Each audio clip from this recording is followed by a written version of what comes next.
Hello everyone, I'm Sean. This is whom? We are the Courageour Frights, back once again from their movie review. Yes. So this time we just walked out of the Toxic Avenger. Yes. We're one of the people on opening night just walking out. We walked out, yeah, we bought our tickets, sat down. We saw the title card and left. Yeah, walked away. So here's what we had to say from the 5 minutes that we watched. Yeah. It's a joke, guys. We watched the whole thing. Yeah. We walked out after the credits finished rolling. Yes. So the Toxic Avenger is a remake, obviously, of the Toxic Avenger from 1984, which is a Troma film. Mm-hmm. So if you guys don't know what Troma is, it's kind of a lesser-known studio, but really popular in like cult film circles. They're very, it has a very big cult following, that's for sure. Yeah, it was a low-budget studio. Well, is a low-budget studio. It's actually the longest-running independent film studio ever. It's like going on probably 40 years 50 plus? years. Yeah. Yeah. And so it's run by Lloyd Kaufman and what's the other guy's name? Mike Hertz or something like that. And they made a whole slew of movies starting in the 70s, I think, and became fairly popular in the 80s, with Toxic Avenger being probably the most famous thing. Mm-hmm. But they also made things like Nuke 'Em High, Sergeant Kabuki Man, Poultrygeist. Yes. Bunch of other classics. But like I said, they're most famous, if they had a mascot for sure, it's Toxie. Mm-hmm. So this is the big budget remake of Toxic Avenger. Yeah. Which we can't tell what the budget of this film is. It doesn't seem to be available anywhere. Frank Lloyd Kaufman said it was $200 million. Yeah, Lloyd lies. Lloyd Kaufman or whatever. Yeah, I don't know why you call him Frank. His name's Stanley. I don't know where that came from, but Lloyd Kaufman. Uncle Lloyd says the budget's $50 million. AI says it's $200 million. And Reddit said it's $202 million. Yeah, so we don't know what the budget is. It's most likely not anywhere near any of those budgets because Lloyd says it's 50, but Lloyd lies. Yeah, so lies, I don't think, like always. Yeah, intentionally, like he just makes stuff up as part of his whole shtick. Yeah. So anyway, yeah, he lies a lot. Yeah, he lies a lot. He's a drunk. Yeah. These are movies that was played at drunk. He plays a drunk in movies. So anyway, this is the new one. This is starring Peter Dinklage after a successful campaign of preventing little people from getting jobs. Yes. He went on to play the Toxic Avenger. So this is it's a remake in a way, but it's kind of its own thing as well. It's not set in Tromaville, however, it is set in Saint Roma Village. Yeah. Which is obviously the same thing, basically. I mean, they keep portraying the sign in a way that the S and the end of it ends up looking like Tromaville. Mm. And it plays a similar story where the character in this is a janitor that works for the toxic chemical company, pharmaceutical company. Yeah. Whereas in the original, Melvin is the janitor that just works at this like spa place at the school or something like that. Spa at the school. Yeah, it's weird. I don't know where the hell he works. Someplace. And a bunch of high school kids are harassing him because he's like also a high school student or just like right out of high school or something. And the kids are just out of control in the original. And that's a Troma hallmark where 80s films are kind of known for that over-the-top teenage punk rocker type thing.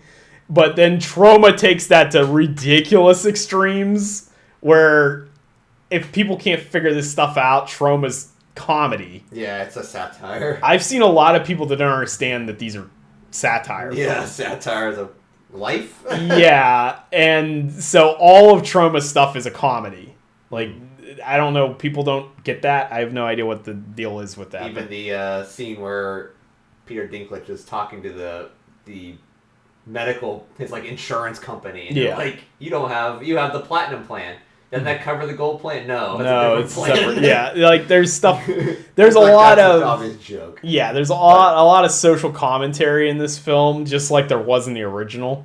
But the original was much more so about toxic waste dumping. Yeah. Which this is like a side plot of this film. Yeah. But for the most part, this film's more about fighting the evil pharmaceutical company. Evil company or whatever. And the irony of working as a janitor for a pharmaceutical company and not have any health benefits. Yeah.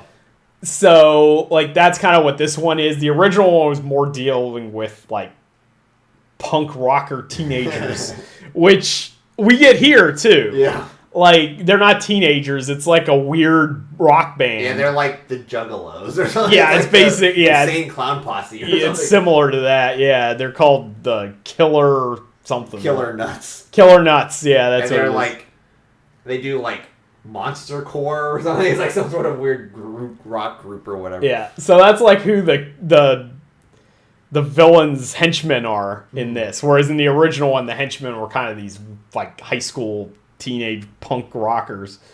And Nukem High has a whole big plot about that as well. So that's like a common Troma trope. But it's an 80s trope as a whole. So this film is weird because Toxic Avenger, even though it's not really set in the 80s or doesn't seem like it, maybe it is, I don't know, but it doesn't seem like it is. I don't think it is. But in the same time, it's recapturing 80s film style. Yeah. Much more so than a lot of these other movies that are trying to actually emulate the 80s. This doesn't emulate the 80s by just playing the 10 most popular pop songs of the 80s and having people with big hair. This film actually does a better job of emulating the 80s by taking the tropes of the 80s, the over-the-top punk rocker henchmen that are just ridiculous. Yeah. There's the one guy who just does parkour flips everywhere he goes. For no reason at all. And they break into this one woman's house and he just flips right through her table and just like is unconscious on the floor. Yeah, it's like great. I love that. I was laughing for way longer than I should have from that scene. But yeah, that was great. Stuff like that. So they had a lot of that. They do almost the RoboCop thing where they have fake commercials. They have news broadcasts that are hilarious. Like all this other stuff. And they have little subtle hints at Troma all over this film. Yeah.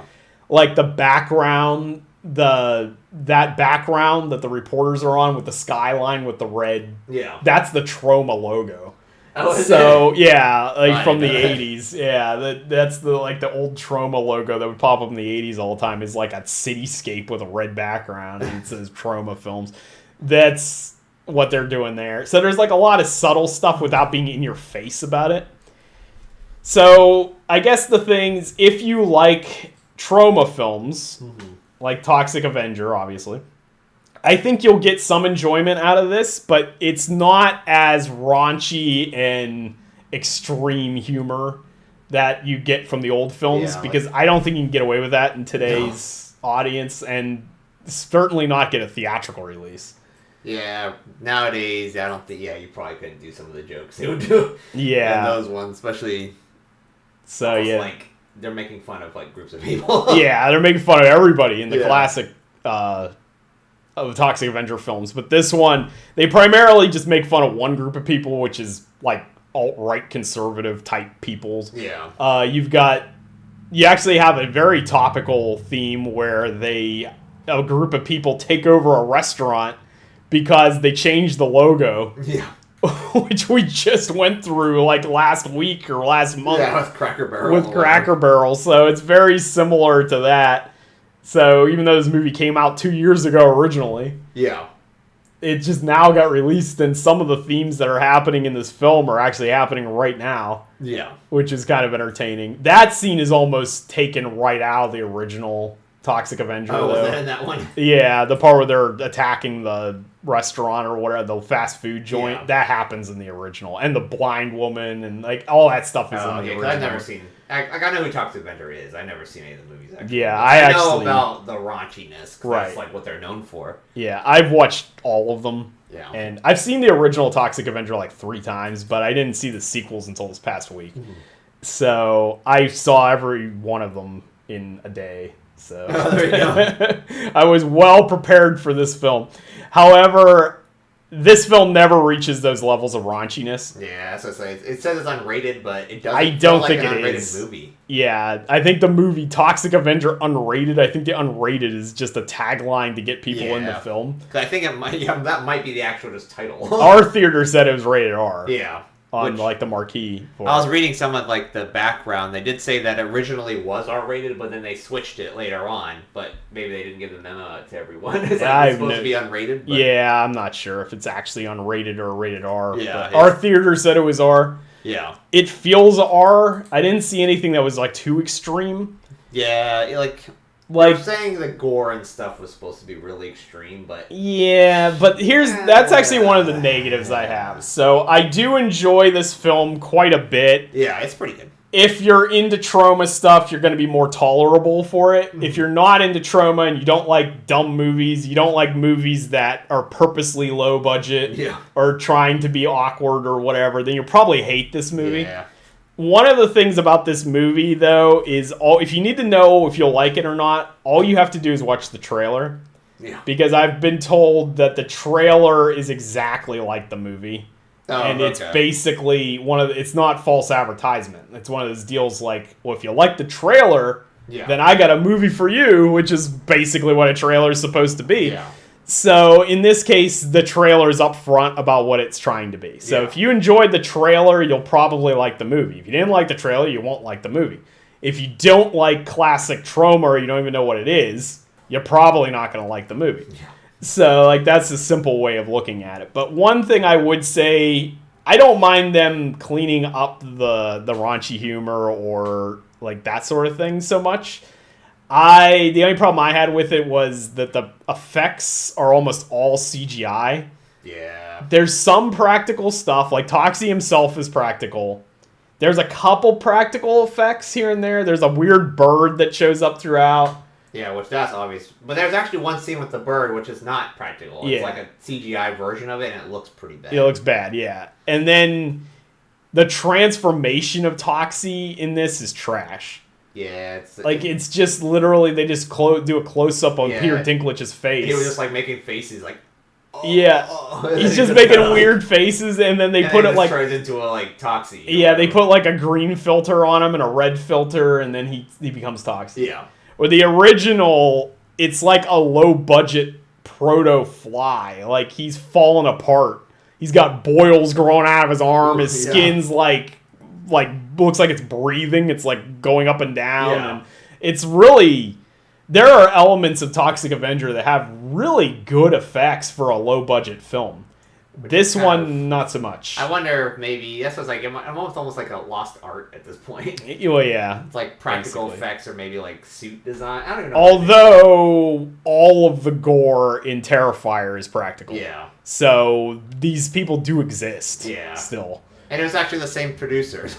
Yeah. So it would be kind of like maybe they use the same people. Maybe they were at an off day or something. Yeah, I have no idea. I don't know how. I guess it was 2023, so this probably wasn't the same people because they weren't the same producers. Although I think that's when Terrifier 3 started production. Was 2023. Yeah, because they said one reason why it took so long, because it's a 2025 movie, but this movie was made in 2023, is because they couldn't find a distributor for this movie for like the longest time. Right.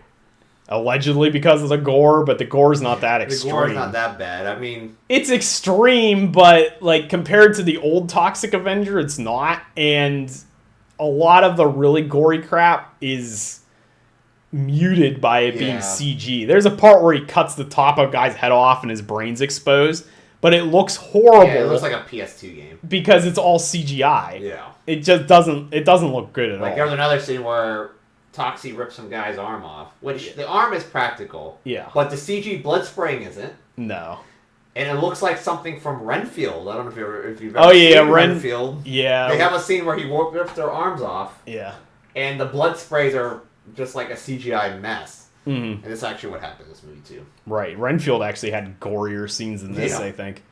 And so did Final Destination. Yeah, that's what I say. A movie alone from this year alone, I would say Final Destination is more gorier than this one. From like 2 months ago. I mean, I still remember the scene where the lady's finger is like the skin is coming off the ring because she's like trying to like get stuff. It's like nasty. Well, that was probably a practical effect. Yeah, that was like a practical. Probably why you remember it. This one doesn't have that stuff like that. I guess maybe one. It has some practical stuff, but it's very limited. Yeah. It's not, and if it's not CGI and it was practical, they did something to it that made it look CGI. It kind of makes me wonder how much their budget actually was. Mm-hmm. Because CGI from the sound, at least from, I don't know, like I'm not an expert on this type of stuff, but from the seems like when you use like CGI effects, the budget must just like astronomically go up. Like if you have like a $2 million budget, probably 95% of that's going to like CGI or something. And this is like very limited CGI. It's not even like a lot. Yeah, that's why I don't know what the budget is for this, because I'm leaning more towards like $5 million. Yeah, probably it didn't seem like it was that much. As opposed to $50 million, because like I said, Lloyd exaggerates. So he probably tacked a zero on. Yeah. Because a $5 million movie would be extreme for Troma. Yeah. The original Toxic Avenger was $500,000. Yeah, $500,000 for that So, and then I think 2 and 3 had a $400,000 budget, but 2 and 3 are filmed together. So I don't know if that $400,000 meant the whole thing or. Because Troma apparently has a thing where they reuse a lot of sets and like designs to save money, basically. Well, Toxic Avenger 3 reuses scenes from 2.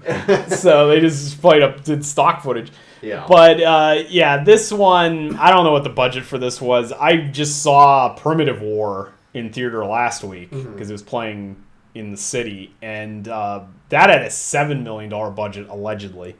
And it has much better digital effects than this at points. There's some parts of it look bad, like that scene I showed you in the trailer where the dinosaurs are like floating on the water. It does look that bad in the movie. But given that low budget, it's forgivable. Yeah. This has a similar look to the CGI, so I'm going to say the budget's somewhere floating in that 5 to 10 million range. But I have no idea. If it really was 50 or 200, I'm pretty sure there's money laundering involved there. Where'd that money go? All Peter Dinklage's wallet. Peter Dinklage pilfered the budget of the film. Yeah.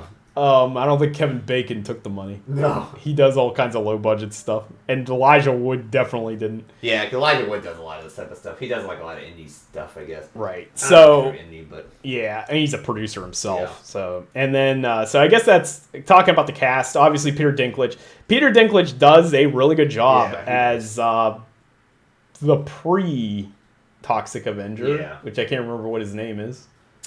What is his name? Something Goose. Peter Dinklage is Winston Goose. Winston Goose. So this is the new Melvin. Yeah.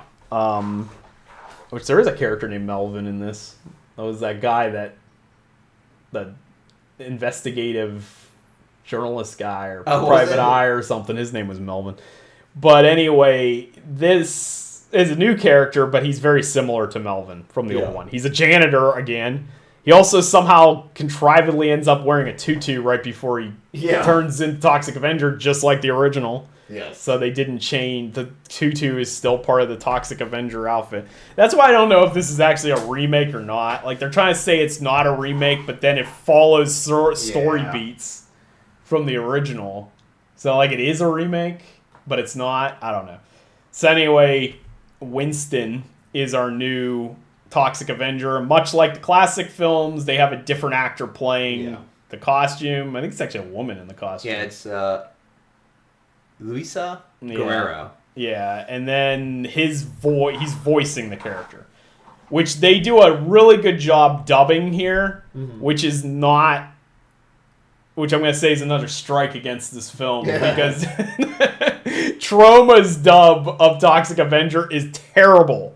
The voice never syncs with Toxie, and it never looks like that's his voice. But I'm almost 100% sure that's the point.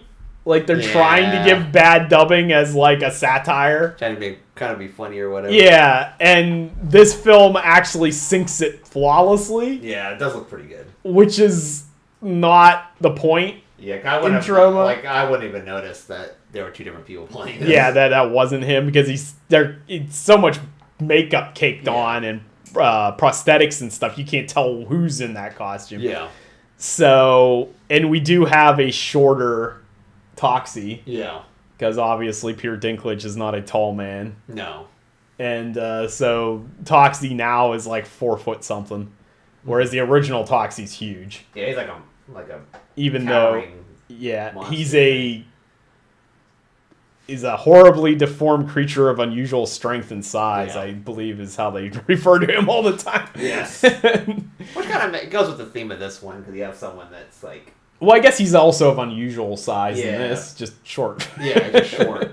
But he has a lot of strength. He can like rip he rips people's arms off and everything. That part's still intact. Yeah. So that's our lead. He does a good job. Yeah, he does a pretty decent job. The bad guys do a really good job as like stock villains. Yeah. Over the top. Kevin Bacon is like the sleazy businessman. Yeah, he's like the company CEO or something. And then Elijah Wood does an admirable job as a penguin. Yeah, he's like he's like some hunchback man. Yeah, he's basically everybody's comparing him to the penguin, and it makes sense. He literally looks like a low budget version of Tim Burton's penguin. Yeah, he does. Batman Returns, are mixed with Golem. Yeah, he looks a bit like Golem. So Smeagol, I guess. Smeagol. So that's pretty much your main cast, and then you've got your other characters. You have this like secondary characters. You have there's his son, which that's never been a plot point. Toxie doesn't have a son until the 4th movie. His son's born, but like it's not he's not a character. Yeah. Although he does have a fight before he's born. There's a fight scene where he fights his evil twin in his mother's womb. Oh, great. Nice. While the regular Toxie's fighting the evil Toxie, because Toxic Avenger 4 is a multiverse film. There we go. Which is explained to us by James Gunn, who's also in the film. And narrated by Stan Lee. So, there we go. So we have DC Connection, Marvel Connection. Yeah, Toxic Avenger is all the things. Yes. And so this film, the son is like the drama of the film or whatever. He's trying to connect with his son. His wife died or girlfriend died, and now he's like the stepdad of this kid. Yeah, he's kid. a stepson. Or that's a stepson or whatever. But yeah. So that's the plot of this film, which that wasn't a thing because the original Toxic Avenger was like right out of high school himself. Yeah. So what was that thing he was at? Was that like a talent show? Like the son? I don't know what that was. It was like a dance show. I think. I don't know what that was. Yeah, his son's at a dance show and some guy just back screaming, "You suck!" Yeah, and he was just like he tried to like carry. I think it's the same guy. Gallagher or something. Yeah, I think that's the same guy that showed up at the Deadly Nuts concert and screamed, "You suck!" Yeah, it probably is. It's like a Simpsons side character or something. Just shows up at every event. Kind of like comic book guy or something. Yeah, he just screams, "You suck!" at every concert event. Yeah. So yeah, I think that's like a running joke. But that's like the other main character, and then the other main character, I guess, is this one woman that's trying to take down Yeah, that's the pharmaceutical company. Yeah, I don't remember what her name was. She ends up teaming up with Toxie, and they don't even know each other at all. But for some reason, they... Taylour Paige. JJ Doherty. Yeah, JJ. Okay, so yeah, she's supposed to be the one taking down the company. Yeah. She worked with Melvin, the investigative reporter or whatever, earlier. And she has like this big case against the company. Mm-hmm. And because she's investigating them right around the time that Peter Dinklage tries to get his boss to pay for his medical bills or whatever, because he finds out he has cancer and he's got a year to live. And so they end up teaming up, accidentally teaming up, and the henchmen end up killing Peter Dinklage's character. So they think he's the people they were looking for. Yeah, because somebody told them to execute the guy, and they just executed anybody. Like, who's that, man? It's like, who the hell's that? This is who I'm supposed to be looking for, not him. They killed like a little person, a white little person, and they're supposed to be looking for a black woman. Kill her nuts. They can't read, I guess. Kill her nuts. But at least they got to do parkour. Yeah. So that's kind of how this group gets together. They just accidentally, and they take his body, they dump it in the toxic waste, and that's how he becomes Toxic Avenger. Like whatever his sticker. His mop. Yeah, his mop in there. His mop is like an actual weapon in this, which it never is in the classics. He just carries a mop. Oh, is that what happens? It's just a mop in the classic movies. Yeah, that's why he puts it in like some goop or something. Yeah, he dips it in the toxic waste, the same toxic waste that creates him later. Yeah. And he rolls it together, and it somehow becomes this like crystallized, solid weapon. It like burns things. It's weird. It's like a whole thing. Yeah, it does everything. It's weird MacGuffin that appears. Yeah. And that's not a thing from the classic films. Like, okay, so that's a new thing. He does kill people with a mop, but it's just a mop. It's not even his mop. It's not like some sort of battle axe or whatever. No. So that is... lightsaber mop. I think that's what's supposed to be funny about it is that... Well, actually, it's funny you should say that, because the fourth one has that. A lightsaber mop? Yeah, because, well, they're just mops. The two of them fight with a mop, but they have lightsaber sound effects. So it's like... And it has a parody of Duel of the Fates playing in the background. Because it came out like 2 years after Phantom Menace. Star Wars kid. Yeah, yeah, pretty much. The mop handle. And like, if anyone knows that cut, I guess that's Star Wars. My age. Here. Star Wars kids, fairly well known meme. Yeah, so it's they a can look well it up. known meme from like 20 years ago. 2008 or something. Yeah. But anyway, yeah, that does not have in this film. But this film does have a weird mop weapon, which you can see on the poster. And it glows. I don't know what the deal with that is, but... Yeah, it's like almost like a weird... I don't know what... It's like the super weapon. I think it's supposed to be funny just because it's a mop. Yeah. But the original Toxic Avenger just wields an actual mop, which I think is funnier in a way. He's a janitor. Yeah. So, but it's not even... It's just like a random mop that he found along the way. It's not even his. There's also a part with a weird guy that lives in the woods. Yeah, just like, I'm a doctor. It's like, you told me you're a doctor. Claims he's a doctor, and then Toxie takes the girl when she gets shot to him, and it's like, who told you I was a doctor? I'm not a doctor. Who told you that? You did. My prognosis, she's dead. I think she's already dead. But yeah, there's some pretty funny stuff in this. Yeah. I don't know if it's as funny as the originals, but it just depends on what your sense of humor is. You might watch the originals and not laugh at all. It just depends on what kind of your sense of humor. I personally actually... It's a hot take, I guess, but I don't even like the fourth one that much, and that seems to be everybody's favorite. Yeah. So it's all dependent on your personal taste. Yeah, especially a movie like this, where it's kind of like raunchy comedy or almost like... Well, that's why I didn't like the fourth one, because I feel like the fourth one that came out in 2001 is just like shock value all the time, which I think gets a bit overbearing at points. That's like the 2000s. It's like a thing. That's like a thing of that era of movies. Yeah, I think you got that until about 15 years ago, maybe. Yeah. They started curtailing that a bit. Yeah, because nowadays it's kind of more grounded, I guess. Back then it was like, definitely the shock value was a big thing. You get some stuff in this, I guess, is shocking for modern audiences, but like whatever. There's 4 breasts. Yeah, and 2 dicks. 2 dicks, but they're fake dicks. Yeah. Peeing on yourself. Toxie pisses on himself to show that he's not a pervert. Yeah. That's literally a line. He's like, I'm not a pervert. I need to piss on my face. Yeah. I was like, okay. There's a reason for it, though, because he has corrosive urine. Yeah, it just like melts things. So it burns through the chains that they have him on. Because he discovers that because he's peeing on a chimney. Yeah, and it like melts for reasons. Yeah. Why is he on a rooftop pissing on a chimney? I don't understand. He's like Batman. But so that was the thing. I don't think that's in the original Toxic Avenger. Shockingly enough. Probably not. I don't think they... I think they probably needed to put a little bit more raunch in there, and that was their raunch. I guess. That was modern era. That's what they could come up with? Yeah. Okay. Got acidic piss. That's what we got. That's what we got. Yes. So there you go. There's the Toxic Avenger for the modern audience. Yeah. Which, like I said, it wasn't a bad movie. I actually did it. No, it's not. Like, I will say, like I said, your ability to tolerate this film comes entirely from, do you like intentionally bad movies? Yeah. And if you like intentionally bad movies, I think you're going to be fine with this, because I think this is the most mainstream Toxic Avenger thing ever. Yeah. So possibly the kids' cartoon from the early 90s. Yeah. Which, if you don't know, yes, there was a kids' cartoon for Toxic Avenger. Yes. Called the Toxic Crusaders. And there's a toy line for it as well.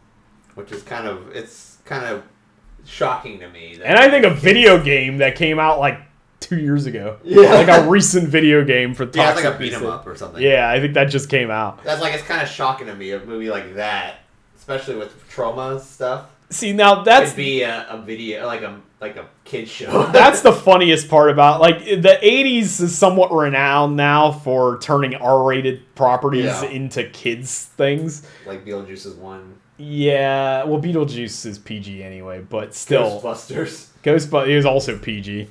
But you've got, like, Rambo was a cartoon, Rambo. which nobody remembers. Yeah. It's apparently popular in Sweden or something. It's like some random thing. And then I think RoboCop might have been a cartoon.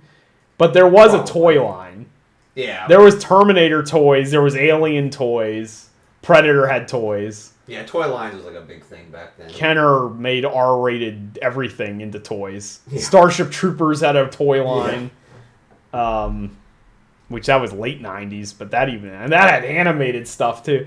So there was a ton of cartoons and toys made from R-rated content. Yeah. But the most hilarious of them all, I think, is the Toxic Avenger. Yeah, that one's kind of like... Because that is the least kid-friendly. The original movie has a whole subplot where the teenagers drive around town running over children for fun. Yeah. Like, they actually just kill kids.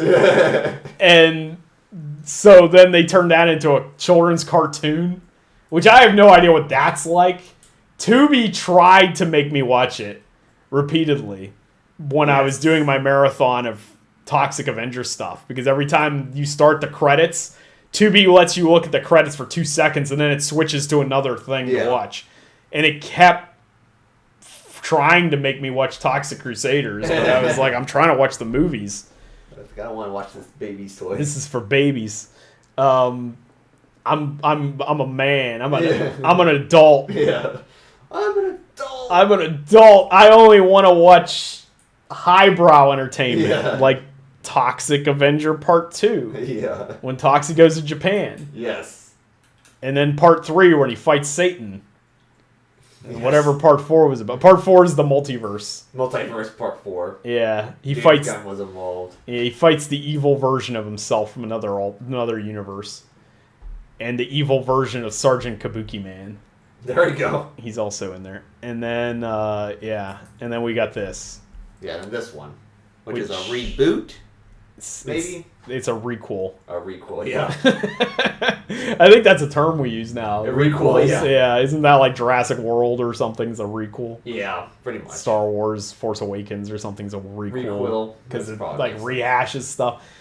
I don't know if this never actually... Well, no, maybe it is a sequel, because I think Kevin Bacon, is supposed to be one of the guys from the Toxic Avenger movie. Oh, is he? But I can't remember if that guy died or not. But the lead punk high school kid is named Bozo. Oh, is it? And he keeps the one mobster keeps calling him Bozo, and he's like, nobody calls me that anymore, and he gets real mad about it. Oh, that's not why he says that. I wonder if he's supposed to be that guy, but I can't remember if that kid dies in the movie or not. Probably does. But I don't know if Troma cares about continuity. He came back from the multiverse. Yeah, so maybe he's Bozo from a different universe. Yeah. Maybe he's from the other verse where the evil Toxic Avenger is from. Yes. That could be it. So maybe it is a sequel. Because Kevin Bacon might be supposed to be that kid from the first Toxic Avenger. A remake, not a remake. It's a requel. A requel. Maybe. But like I said, I can't remember if Toxie killed that guy or not. Because Toxie just murders everybody. He just kills me.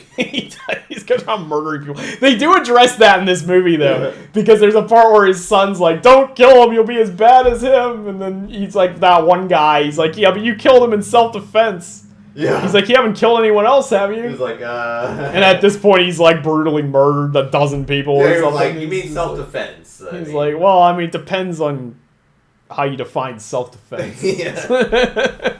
Because he does just straight up murder people. Yeah, he just kills people for no reason. They're bad people, though. Yeah, they're bad people. They never actually explain it in this film, but he has a sixth sense. He has something called tromatons in him.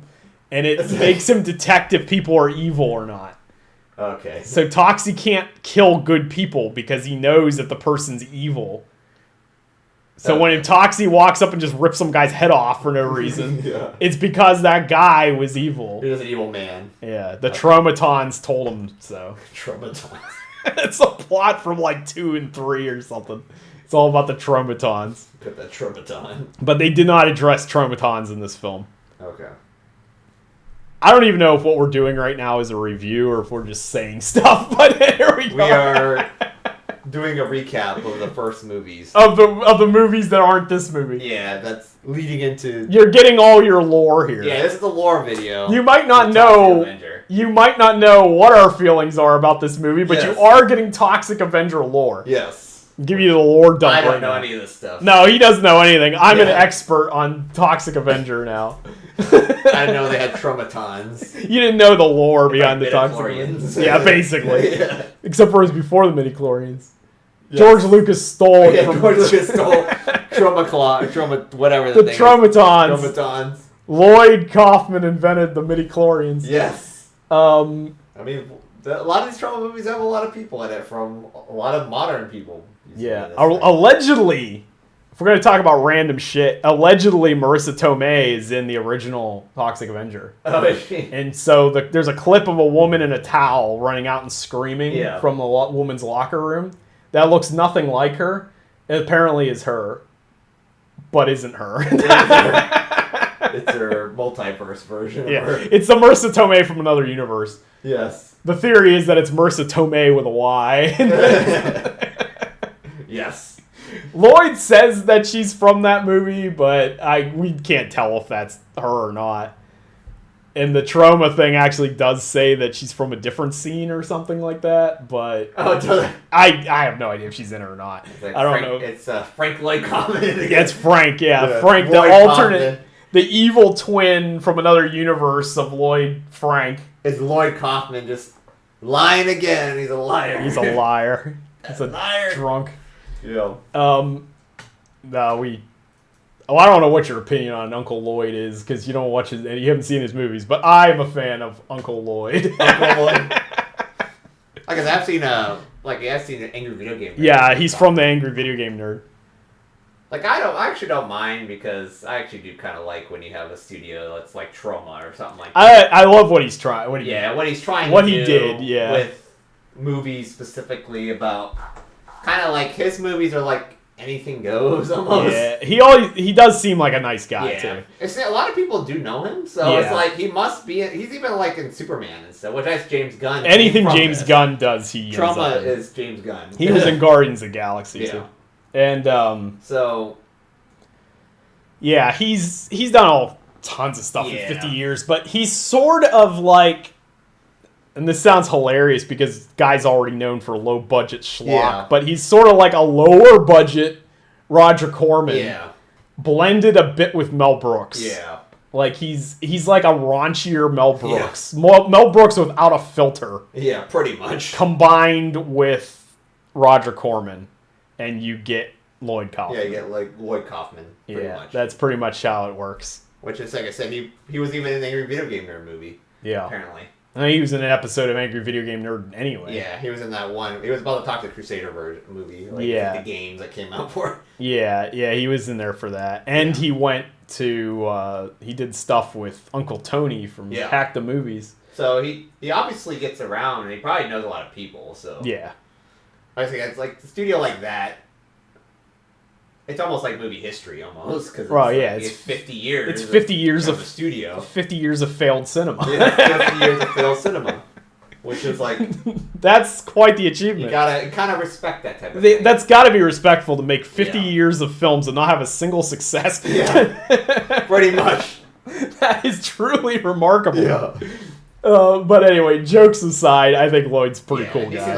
He seems like a pretty cool guy. So I think this film, like I said, I enjoyed it. I like it a lot. I do recommend it. I actually recommend this. Mm-hmm. This might be your gateway Toxic Avenger film because it's mainstream enough that I think it's going to attract a wider audience than the classic Toxic Avengers. But what it might do is get people interested and then have them go back and watch the old ones. Yeah, and then they're either going to be disgusting. Appalled to the point they're gonna walk out of their own house. They just walk out into the street and just like I don't know, wash their eyes. Or something is gonna awaken deep inside and that in their loins. It leads them into the other things that could possibly be. And then they're gonna never come back. They're just gonna go down the hole to Nukem High. Because Troma's list of movies is a little bit Romeo and Juliet. It gets a little bit in there. It's something. Cannibal Hibachi Grill or whatever. Whatever the hell. Human Hibachi. That's Poultrygeist. Poultrygeist.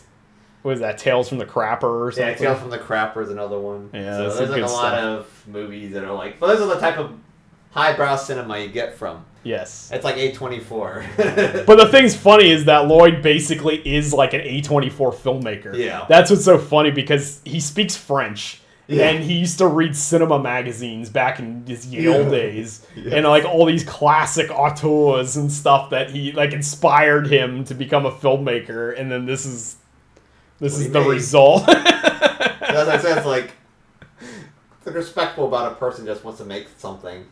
Anything. But you find that a lot, like actual there's probably a sizable amount of A24 and Neon and all that stuff filmmakers that are fans of Troma. It's probably a lot more than people think. They probably just don't talk about it, but they probably are. Troma's a type of studio that the fans of A24 films an elevated horror or whatever, probably absolutely despise Troma films. But the actual filmmakers probably like it. All the schlock that they have. That seems to be mostly what happens.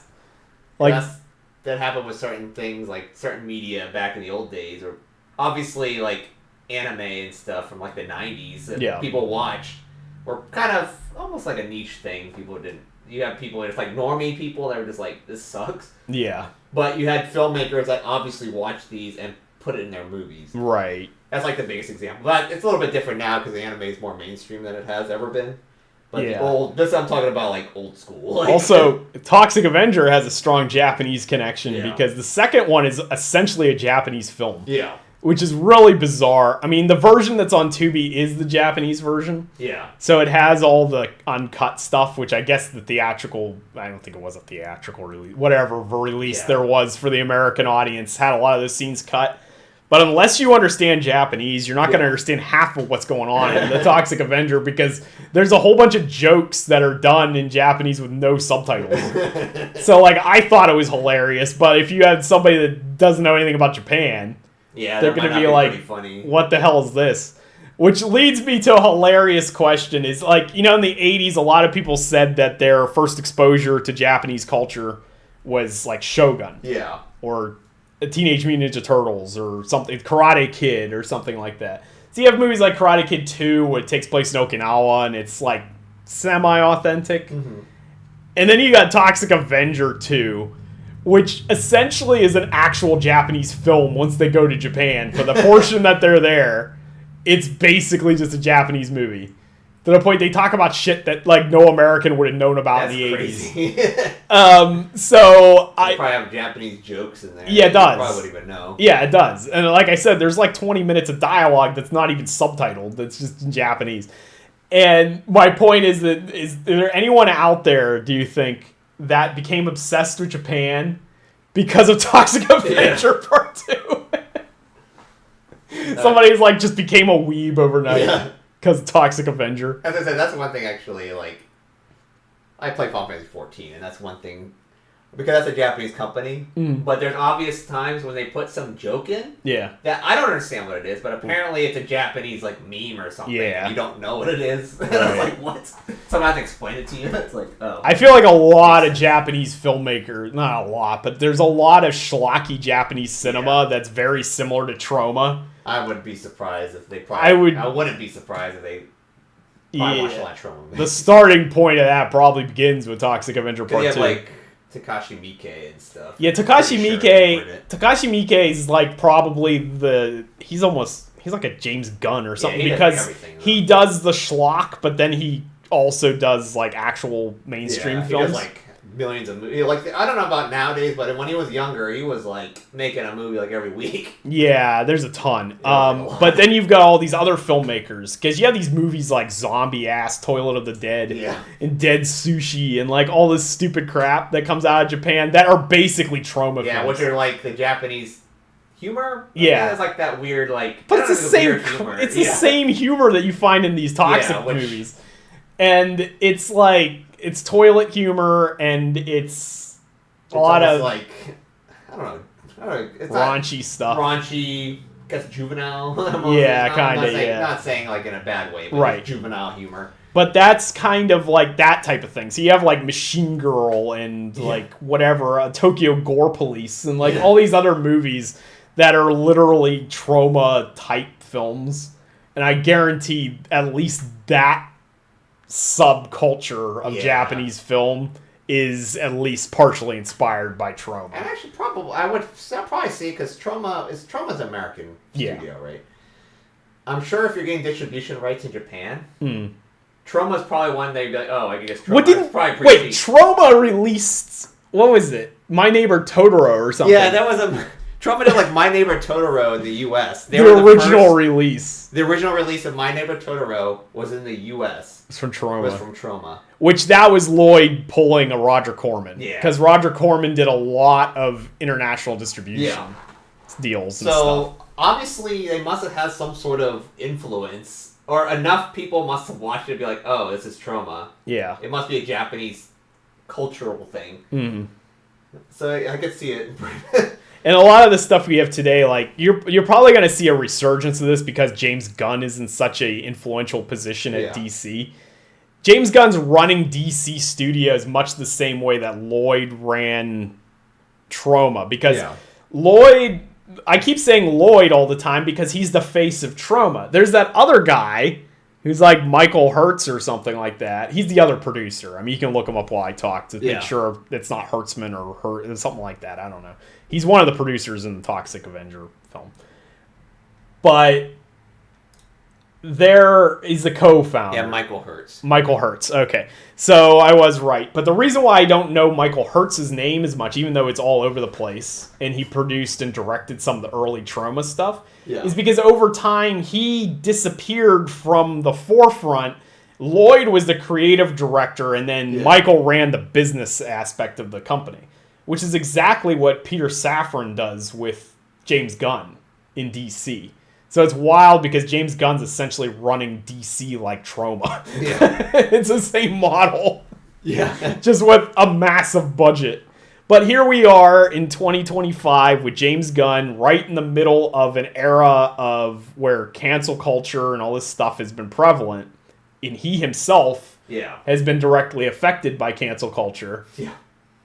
From the right, primarily. Yeah. And because you got right-wing people that say cancel culture is entirely from the left. It's like, no, everybody's doing it right now. It's all the kids are doing it. Yeah, everyone does it. You say one thing, you're canceled. Yeah. It's like, cancel. All the kids are doing it these days. But cancel culture comes from all sides. It's essentially from extremists from one side or the other. Yeah. And James Gunn himself has been the victim of cancel culture. We currently have Peacemaker Season 2, which Peacemaker is very much not PC to begin with. And then you've got the latest season began with an episode that has a full-on orgy in it. So it's like... That's Troma. I feel like... And then we're also... It's like, it's so weird because films are so sensitized... Yeah. Sanitized is the word I'm looking for, not sensitized. Sanitized these days. That Toxic Avenger, this movie is apparently too extreme for theaters. They said that in some sort of movie that like 4, 5, 6 people just walked out of the theater. The title card. Yeah, the title card. Then other people were walking out 40 minutes in. They said the reason why they walked out is because of the gore. The gore doesn't even happen for like the first hour. Yeah, it's like that was one minor strike I have too. It took way too long for Toxie to show up. And that's what I was saying. Is like Final Destination, which came out this year, which we talked about this earlier, 2 months ago, had more gore than this movie did. Right. So anyway, my point being that we're at a point in cinema that's so sanitized that like this is extreme. Yeah. And then, but at the same time, television has The Boys. Yeah, I know. Where a guy like shrinks down and goes inside somebody's dick hole. Or what's it called? Bear Wives or whatever. It's whatever like the hell Netflix that is. Show. It's like a reality show, but it is kind of like, it's very... So it's like television has gotten Troma levels of raunchy camp. And then like film for some reason has not. Although there might be a turning point because we had this film which is in the style of a Troma film. Yeah. Doesn't quite hit the same points, but it tries. And then we just got, earlier this month, we had Naked Gun.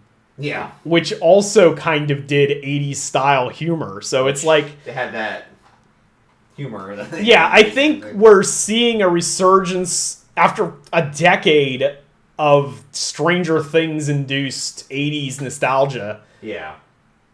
I think we finally are getting to the point that we're actually getting the 80s. Yeah. Just a bit.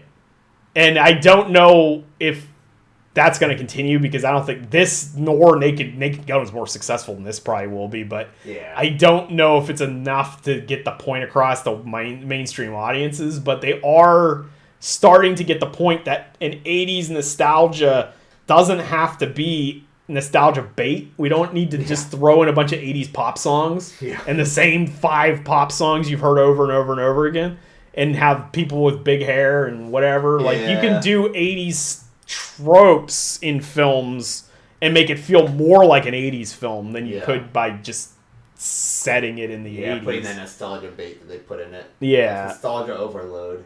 Because I'm sick of 80s nostalgia bait, but something like this where it does 80s style, I'm okay with. Like, I like that. Because I like the grungy feel of the cities in the 80s. I like. Well, we got that with Maxine. Yeah, Maxine had that feeling. It's kind of like... Which that was this year. Dirty almost. Yeah. Which that's how 80s movies were. Right. They're not like, the streets aren't clean. It's like, they look like almost like a almost like Terminator. Yeah. It looks like what Donald Trump thinks Washington, D.C. looks like. Yeah. But that's basically what New York and L.A. particularly. People wearing their... Gotta have those hockey pads. Hockey pads. Not wearing hockey on pads. It and like wearing their mohawk. It's like the delinquents around. Delinquents that are just like chained for some reason. And they're just like whipping people, I guess. Which that's always an over the top trope, but it never has been done as over the top as the Toxic films or Nuke 'Em High or whatever. Troma takes that to a whole nother level. Yeah, that's like their favorite trope. Nowadays, movies. If you see a cityscape or something, they look very just like... It doesn't look real, almost. It looks kind of... doesn't look real. Yeah, that's a thing I'd love to see from the 80s return, is that kind of real, grungy look to your city. Like that type of thing. Which actually almost is like... that doesn't make any sense anyways, because I've been to Philadelphia before. Yeah. You see Philadelphia movies, it's fine. It looks nice. Yeah. You go to Philadelphia at night, there's nice. trash piles on the side of the road. Like everywhere. It's like pretty much. That's real. That's New York real. City too. Like New York City is actually way cleaner now than it was in the 80s, but it's still like garbage everywhere and stuff. Which I think it's because it's a no city's clean. Like, well, Tokyo is, but not at 4 a.m. Yeah, it's not. They have to get the hoses out and just spray the roads down. Yeah, they come out with like the sanitation equipment and like a giant truck sprays down the streets. When I went to Toho Studios this past year, I just left you at the hotel and I went because I had to get there really early. Yeah. It was like 6 a.m. I left or something, so we didn't derail everything else we planned that day. And when I left, it was like 5:30, 6 a.m., something like that, and the streets hadn't been cleaned yet. There was drunk people all over the place. There's dudes just passed out on the middle of the street. There's vomit everywhere. There's vomit everywhere. There's piss all over the floor. Like, there's just garbage everywhere. We stayed close to where the Godzilla... We stayed at the Godzilla Hotel. Which is Shibuya. Yeah, I think. Shibuya, which at nighttime you can definitely tell it's kind of they have a lot of nightlife there. Yeah. And you could tell probably in the morning that's probably like trash. Oh yeah, when you get up there in the morning, you're there before the street cleaning crew comes, which is like 7 a.m. But so then after that, it's like nice. But in the morning, it's probably like that's the only city I know of that's like a major city that everybody goes on about how clean it is. Yeah. But it's like a facade because it's clean in the morning. Yeah. But if you get there at 4 in the morning, it looks like nighttime. a Troma city. Yeah, it's just it looks like a typical city or something. Yeah. Like from like the 80s. They just actually bother to clean it up. Yeah. But yeah, that type of feel is still there. So if you're setting your movie at Tokyo at night, it's gonna look like an 80s city. Yeah, like that's have trash flying around. You better have just garbage everywhere. Just drunk people everywhere. I mean, people always complain about. People always say Japan that people don't have garbage in the middle of the street litter. That's not true. No, they do. They just pick it up. Yeah. So, it depends. So, even that city is sanitary and clean as like a Japanese city, still has its moments where it's like that style. So it's like I would like to see a return of that, which this film does. Yeah. Like I said, Maxine did it well. This film did it well. Naked Gun had the feel of an 80s movie. Like we're starting to get what matters. What actually matters is how the films are made, what they look like, how they feel. That's more important than nostalgia, I think. Yeah, I think part of it once Stranger Things is actually over with. Yeah. Once this new season comes out, it might be the end of the 80s nostalgia. Right. To where the point where people are just throwing in 80s stuff for no reason. Yeah, like I love the 80s. Yeah. And like I said, I like the feel of the 80s. Yeah, the feel. More than just throwing 80s crap at us. Because I think that was that the show that really brought the 80s nostalgia? That was the thing that started. I mean, it wasn't necessarily the thing that started 80s nostalgia, but it did perpetuate it more than anything else. Which I really like Stranger Things, but it's got some problems. Yeah, it's almost like a show that probably just needs to end. Well, it will. It is ending this year, so. But anyway, that has nothing to do with anything. So anyways, Toxic Avenger, since we've been talking about it for an hour, I recommend it. Yeah. I enjoyed it. Yeah, I'd say check it out, especially if you like the stuff we like. Yeah. If you don't like the stuff we like, I mean, why are you watching our channel? And second off, you're probably not going to like Toxic Avenger. Yeah, I actually do enjoy watching schlocks every so often, so it's not like... Yes. So it's like Troma and stuff like up my alley, just because I just like watching schlock sometimes. But and not all the time, but sometimes. I'm a big proponent of schlock, so... Check out Toxic Avenger. It's got our recommendations. Yes. So if you like this review, can't imagine you would. Almost like a podcast. This rants about Troma and 80s films. Yeah. Then give us a like. Consider subscribing for more nonsense like this in the future. And you too could feel the strength welling within. See ya.